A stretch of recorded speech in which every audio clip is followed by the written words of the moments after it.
Marderos Yannikian was the first Armenian to arrive in California in 1874. He changed his last name to Normart, new man in Armenian. And so, California became a new land for a new start. More than 150 years later, California is home to over 500,000 Armenians. Early farmers made California's San Joaquin Valley their home, introducing new crops that are now hallmarks of California's world-famous agricultural output. Fresno became a burgeoning Armenian center on the West Coast. These early Armenians were survivors of decades of persecution in the Ottoman Empire, which culminated in the Armenian Genocide of 1915. 1.5 million Armenians were killed, while the survivors were left uprooted from their homeland and scattered throughout the world. The post-genocide generation of California, born during the Great Depression, moved out of the Central Valley to Los Angeles and the Bay Area, creating new centers and industries. The first Armenians in Los Angeles settled in Leimert Park in West Adams, just around the corner from USC.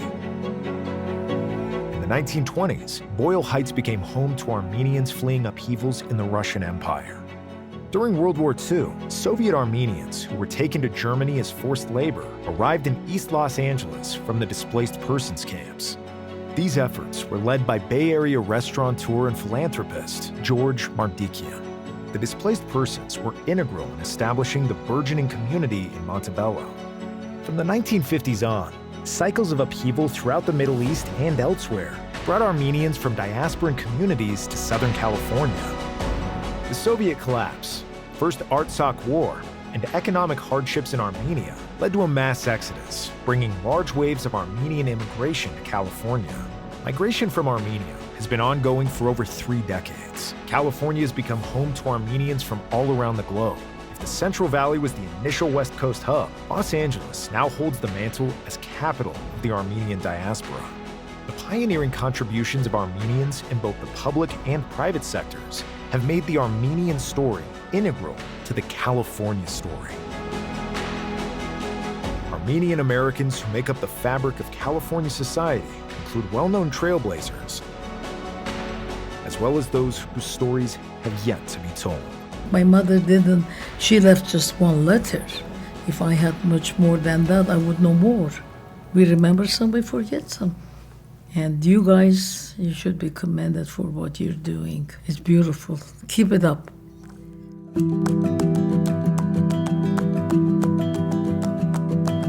The California History Through the Armenian Experiences is a project that collects life stories of Armenians in California to demonstrate just how much the Armenian experience is part and parcel of the American experience, of the California experience in particular. This project is about the California Armenian experience. It is about stories, it's about storytelling, it's about history, and it's about the fabric of California. For decades, Armenians have had a significant presence in the state of California. There's been little investigation to understanding what that looks like. California History Through Armenian Experiences is the most urgent project the Institute of Armenian Studies is working on at USC. You never know what the application will be in the future.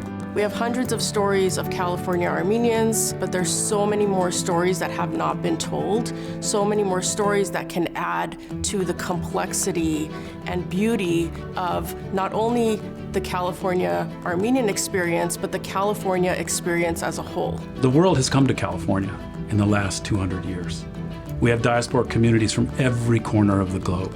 So adding the Armenian experience through the first-person accounts of people and their memories, as a scholar, it's terribly interesting to me because it's yet another diasporic story about California. It's not only getting interviewees in front of a camera. A lot happens after the camera stops. That's when the real preservation has to be done, and done correctly. Being an archivist on the California History Through Armenian Experiences project, we got to travel across the state to meet people in the places where they have made history. And on the spot, we have come to see or identify a lot of the archival materials that they have collected throughout their life's work, which adds the extra layer of importance of their own oral history. This makes oral history very tangible. We are in a position to help them so that these materials are properly cataloged and archived and documented for posterity. The goal of this archival collection is that when the individual oral histories of the people go up on the digital library and be available, some of these materials will also be available along the side of the actual interview. If you get all these interviews, if you collect hundreds of interviews, you need to make them searchable, accessible. And for a user or for a researcher, they need to know what they're looking for. So our job in the Institute is to find ways, while ingesting these interviews in the USC Digital Library, to make these interviews searchable and accessible through different indexing terms. The California History Through the Armenian Experiences project wouldn't be possible without the partners we have both on and off campus, including, of course, the support of the state of California. But at the same time, I look at it as a mutually reciprocal relationship. We have the support and they get this important layer of their history, of our shared history that has been missing from the historical record, from the cultural record, from the social record. So to me, it's mutually enriching. This is important because it's our story. If we don't collect these stories, they're going to be lost. Armenians are very much part of the state. They've helped build the state. If we don't take these interviews, if we don't feel the impetus to take these interviews like the previous generations did with taking Armenian genocide survivor interviews, we're going to miss out on first-person experiences of our modern history. Everyone lives in a period of historical drama. Everyone's life is dramatic. Putting those individual pieces together allows us to both honor what that person has chosen to share with us and also help to contextualize the story that ties us all together. As a diasporic community of many hundreds of thousands of people, it's demographically important. It has heft, but it also has the richness of the immigration story and history across generations, institutional building, entrepreneurialism, community development.